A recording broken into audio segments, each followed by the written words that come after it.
Muy bien, lo habíamos anunciado, está con nosotros Fernando Molina, periodista, escritor. Vamos a referirnos a temas de medios de comunicación, del periodismo, pero también aparte de una propuesta que tiene así muy importante en tema de economía. Fernando, bienvenido, un gusto.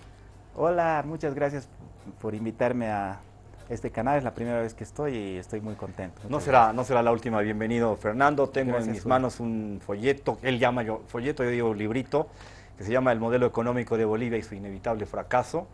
Lo he estado leyendo, me parece muy interesante, muy serio, muy consistente. Está auspiciado por la Fundación Pazoscanqui, que dirige Samuel Doria Medina. Me parece verdaderamente interesante que este tipo de materiales se pueda discutir, se pueda difundir. No ha tenido gran repercusión pública, supongo que ha habido una presentación, pero esto merece otro programa, aunque le haremos un par de preguntas sobre el tema a Fernando esta noche. Y también tengo un pequeño tabloide que se llama Pasquín, que también dirige Fernando Molina.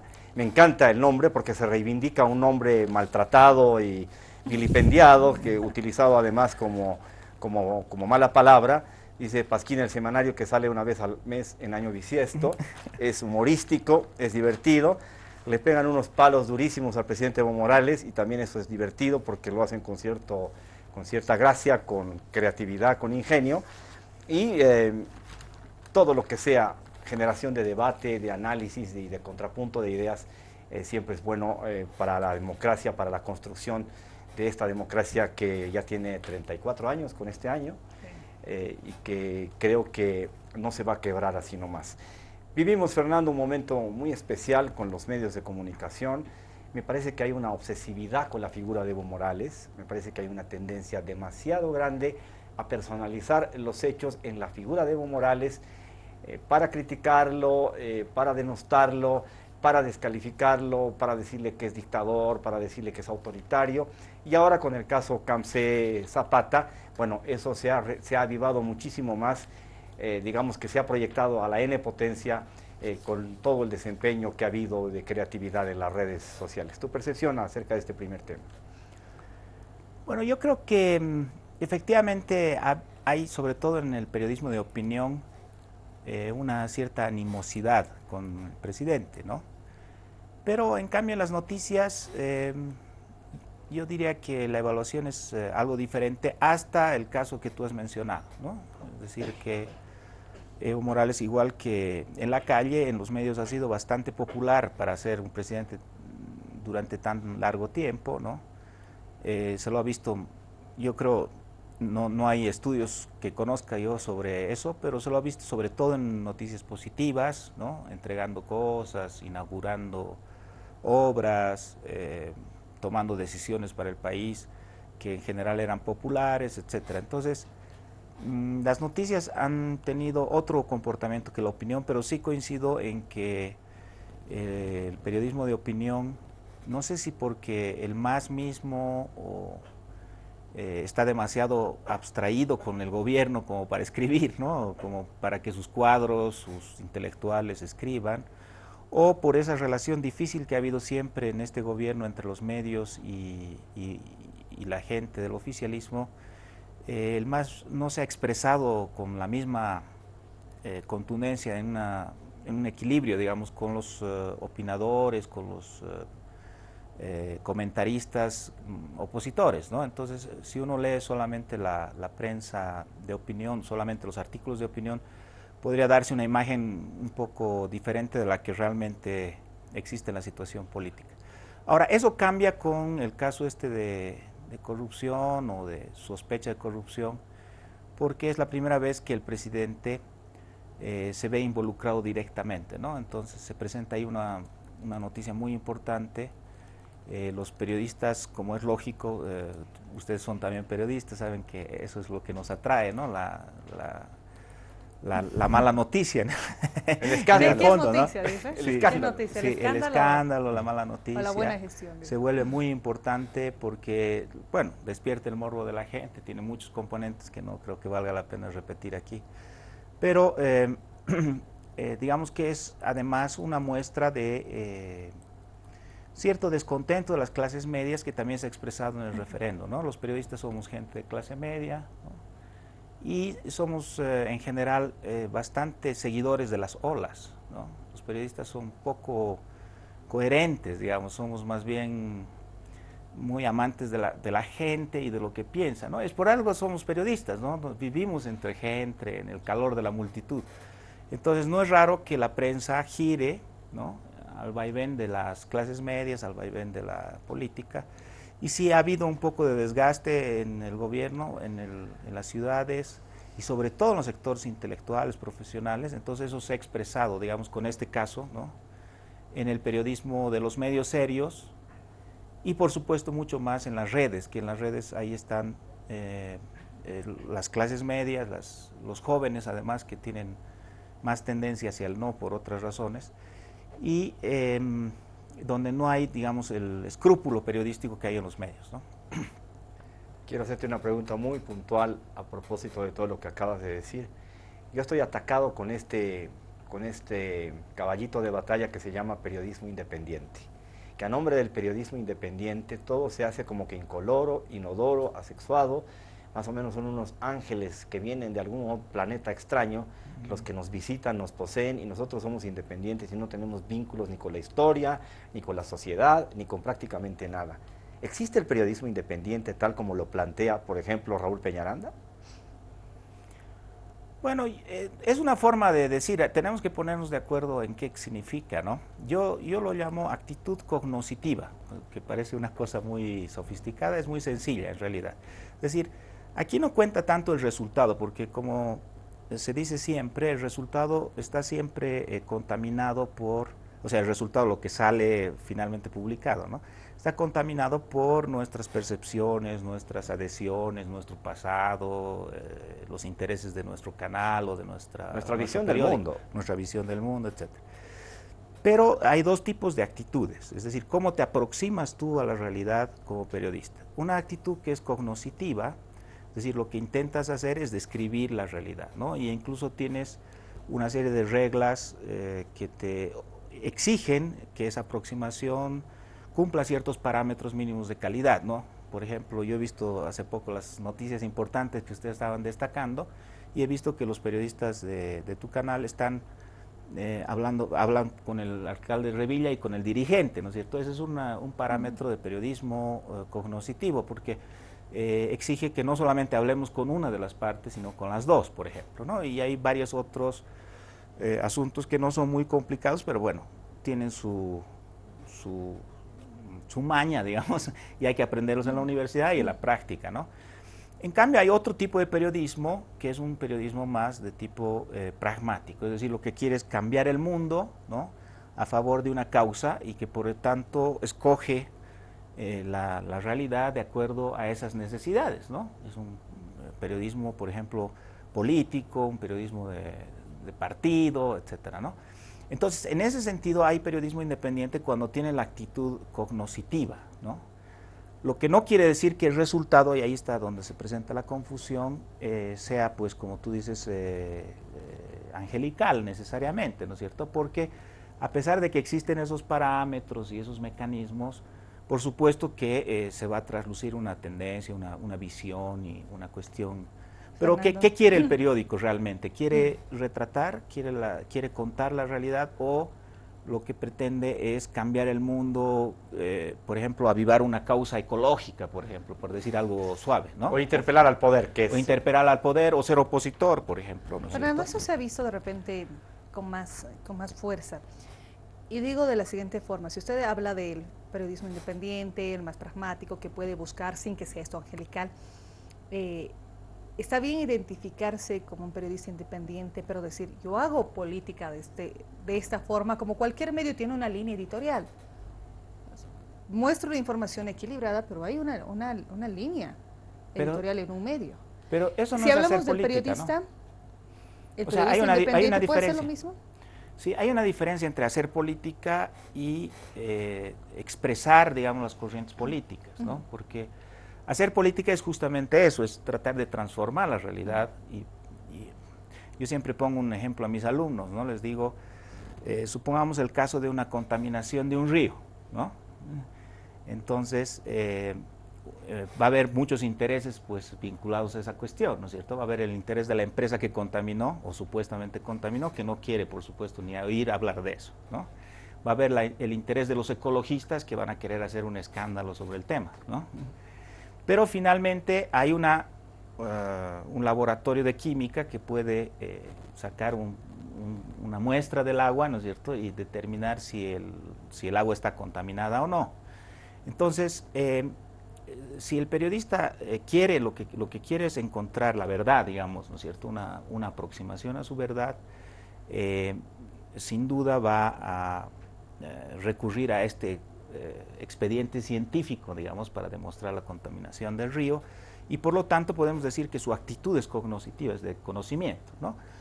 En cambio, el periodista ecologista, ¿no es cierto?, lo único que va a decir es que, bueno, que la otra empresa, ¿no? Y el periodista corporativo va a tratar de borrar un poco las huellas de la contaminación. Entonces, estos dos extremos hacen política, ¿no? En cambio, el del medio expresa probablemente,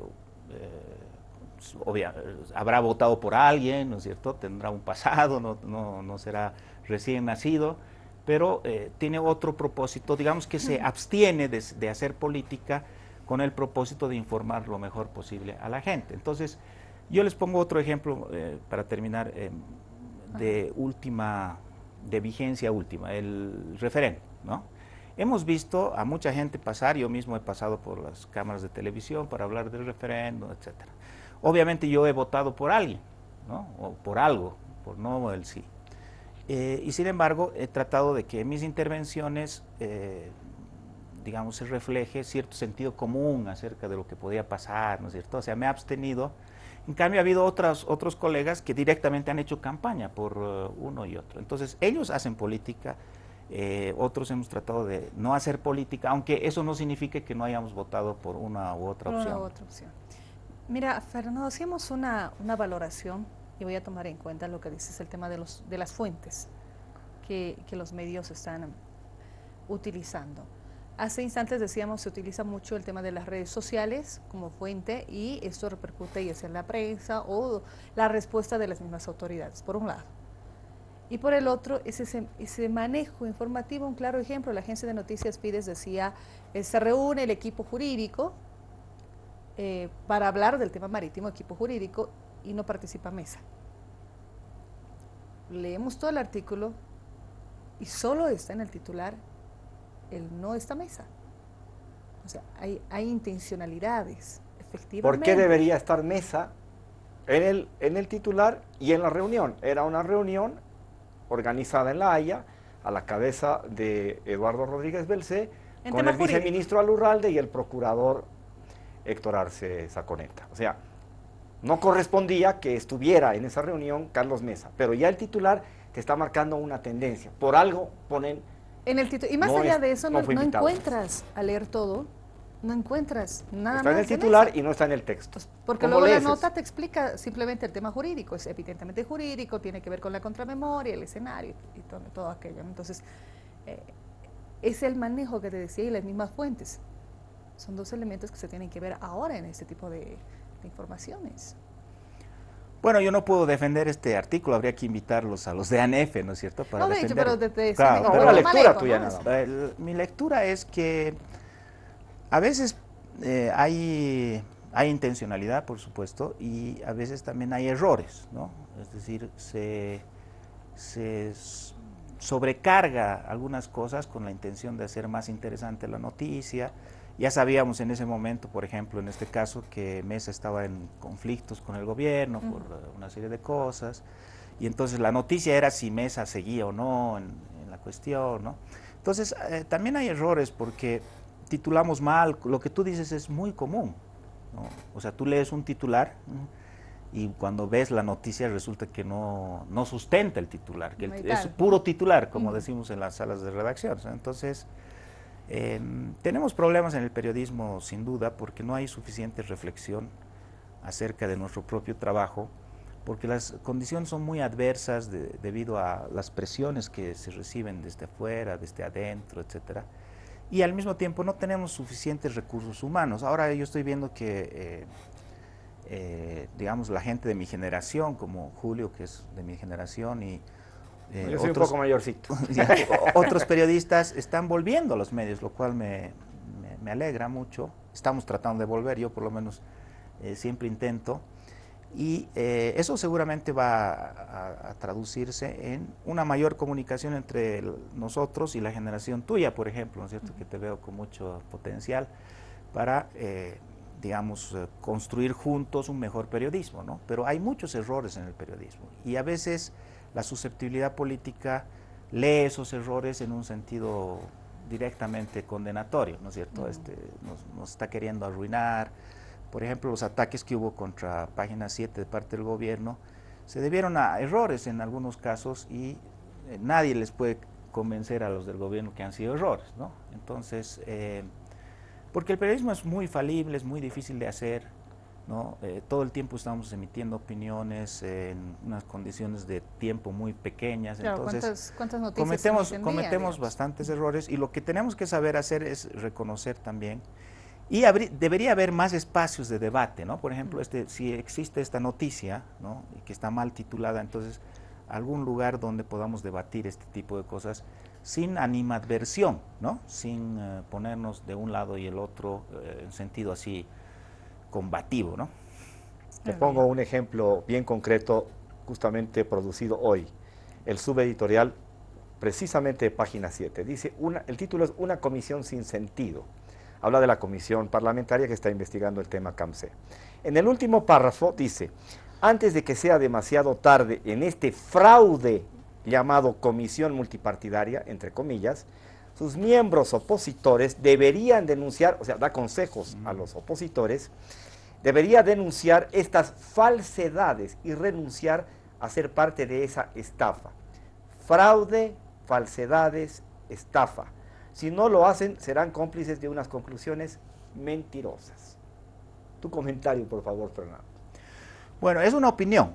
Claro, no es una noticia. No, es una opinión y es una opinión del medio. Del medio, exacto. Es la opinión del director y del medio. A mí se me antoja un poco extrema, pero tiene todo el derecho el medio de hacer la opinión que quiera, ¿no? Ahora, hay que saber diferenciar eso de siempre y cuando puedas demostrar la estafa, el fraude y lo puedas sustentar, porque si claro, estás afirmando sin sustento, me parece peligroso y me parece muy poco serio. O sea, yo en general yo prefiero no adjetivar, ¿no? Yo prefiero argumentar, pero y sí, yo también me noté eso cuando leía Página 7 esta mañana, que estaba un poquito... ¿no? ¿Te genera reacción? Pues, sí, un poquito fuera de registro, pero en todo caso es la opinión del director. Eso habría que ver si tiene una influencia, y yo no creo, en la forma en que se está cubriendo la información sobre la comisión, ¿no? Ahora, evidentemente hay... deseo, no solamente en Página 7, sino en muchos otros periodistas, colegas, de encontrar, digamos, una resolución a este tema de que sea mucho más clara y mucho más rotunda. Y claro, hay un poco de desesperación y de decepción porque no se está resolviendo, ¿no es cierto? Y no se está resolviendo porque aquellas premisas de las que se partió en esa hipótesis de que pronto se iba a saber algo completo sobre este asunto, no se han cumplido, ¿no es cierto? No se ha producido la exhibición o la prueba sobre el niño supuestamente todavía existente del presidente, no se ha, o sea, se ha arrestado a Gabriela Zapata en lugar de que escape o desaparezca. Entonces la cosa se ha complicado y por eso hay también una cierta, digamos, ansiedad de parte de los periodistas de llegar a una resolución más de tipo judicial que política, y es obvio que digamos que va a ser muy difícil eso en el corto plazo, porque las fuerzas políticas, claro, tienen cada uno su interpretación acerca de lo que ha ocurrido y están en este momento en pleno clinch, ¿no? En pleno encuentro para tratar unos de perjudicar al presidente y otros de salvarlo, ¿no? Yo creo que para analizar con precisión un poco la realidad mediática del país, tenemos que volver a la vieja fórmula de identificar las estructuras de propiedad que necesariamente tienen que estar vinculadas a cierto tipo de intereses, y supongo que convendrás conmigo que ese método puede ayudarnos a entender mejor cuál es la línea informativa y opinativa de un medio de comunicación.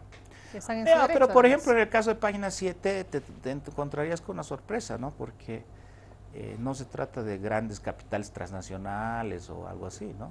Son empresarios más bien mesiánicos, digamos, que han decidido perder dinero en una aventura.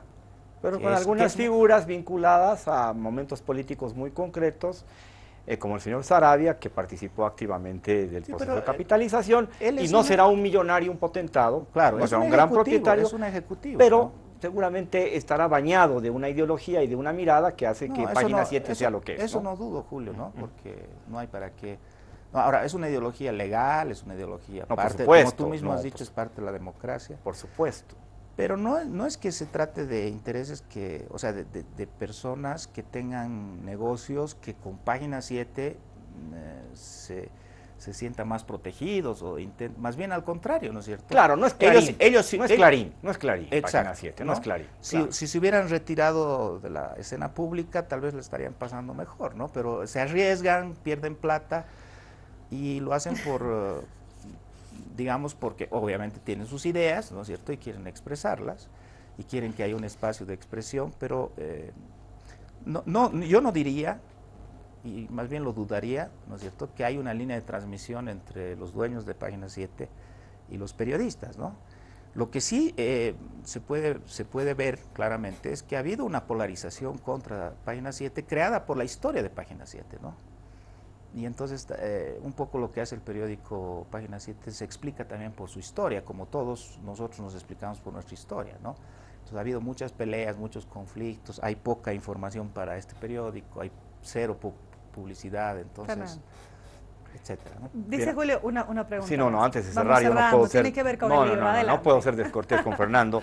El Vamos. modelo económico de Bolivia y su inevitable fracaso es un título rotundo, predictivo acerca de lo que va a acontecer con la economía boliviana, según el análisis de Fernando. Aquí he leído hasta la mitad del texto, en el que hace una descripción de este momento económico, este boom que ha vivido Bolivia en esta década, y tengo que leer la parte en la que él fundamenta por qué somos irremediablemente extractivistas y por qué estamos yendo hacia el despeñadero. A ver, tus criterios, Fernando, para un pantallazo, y claro, prometido que te vamos a invitar para hablar eso le iba solo a de decir. esto en otra oportunidad. Va a haber otra oportunidad. Muchas para gracias. desarrollar. No hay problema. Bueno, muy brevemente, porque sé que ya se está acabando el tiempo. Este es un libro que no dice que la crisis va a ser mañana, por si acaso, ni dice que va a ser... No tiene fecha. ¿No? Claro, no tiene fecha.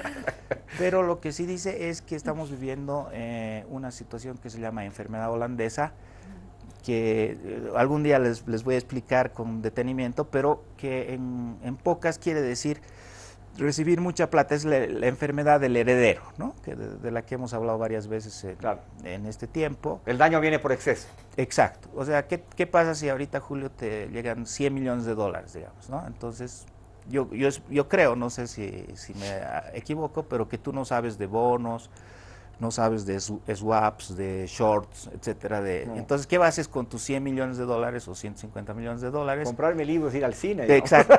No. Bueno, en ese caso perderías mucha plata porque se va desvalorizando, la inflación se lo come, entonces hay que saber gastar. Entonces, un país que recibe los 90.000 millones más o menos que ha recibido el país por exportaciones en 10 años,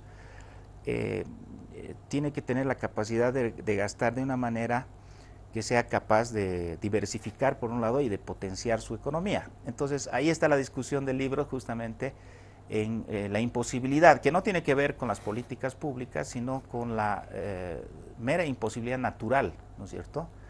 Igual que un heredero no puede de pronto volverse un empresario, ¿no es cierto? Un país que no recibía más que 1.000 millones de dólares de exportaciones, ¿no es cierto? 2.000 millones, de pronto recibe 15.000 o 20.000 millones, entonces por supuesto no va a poder procesar eso adecuadamente. Entonces el riesgo de eso es que se crean una serie de actividades que son generadoras de bienestar, ¿no es cierto? Sentimos todos que podemos consumir más, que tenemos más posibilidades, tenemos más empleo, etcétera. Todo esto ha sido parte del boom boliviano, pero cuando deja de haber liquidez, ¿no?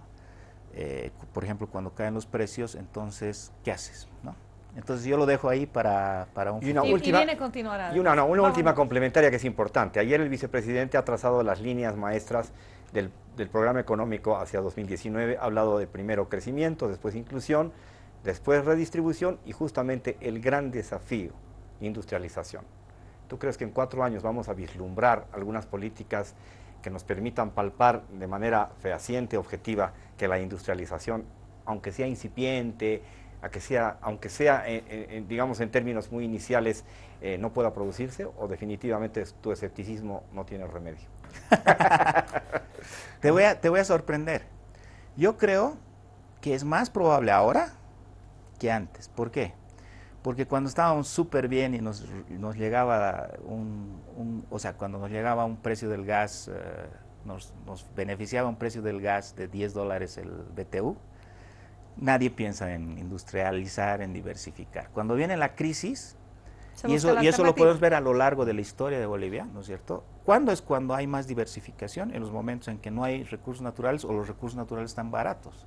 Entonces yo tengo más esperanzas de los próximos 4 años que de los pasados 10. Muy bien. Muchas Bueno, gracias, Fernando. Me quedé con varias preguntas. Será para la siguiente, Fernando. La Muchas siguiente gracias. que nos visite.